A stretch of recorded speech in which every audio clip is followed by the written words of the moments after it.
সমুদ্রের মাঝখানে এক জাহাজ প্রচণ্ড ঝড়ের মধ্যে পড়ে লণ্ডভণ্ড হয়ে গেল। সেই জাহাজের বেঁচে যাওয়া এক যাত্রী ভাসতে ভাসতে এক নির্জন দ্বীপে এসে পৌঁছালো। জ্ঞান ফেরার পর প্রথমেই সে আল্লাহর কাছে প্রাণ খুলে ধন্যবাদ জানালো তার জীবন বাঁচানোর জন্য। প্রতিদিন সে দ্বীপের তীরে এসে বসে থাকতো যদি কোনো জাহাজ সেদিকে আসে এই আশায়। কিন্তু প্রতিদিনই তাকে হতাশ হয়ে ফিরে আসতে হতো। এরই মধ্যে সে সমুদ্র তীরে তার জন্য একটা ছোট ঘর তৈরি করে ফেলল।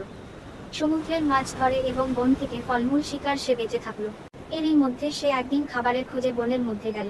বন থেকে সে যখন ফিরে এলো তখন দেখলো যে তার রান্না করার চুলা থেকে আগুন লেগে পুরো ঘরটি ছাই হয়ে গিয়েছে এবং তার কালো ধোঁয়ায় আকাশ ভরে গিয়েছে।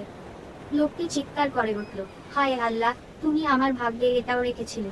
পরদিন সকালে এক জাহাজের আওয়াজে তার ঘুম ভাঙল। জাহাজটি সেই দ্বীপের দিকে তাকে উদ্ধার করার জন্যই আসছিল। সে অবাক হয়ে বলল, তোমরা কিভাবে জানলে যে আমি এখানে আটকা পড়ে আছি?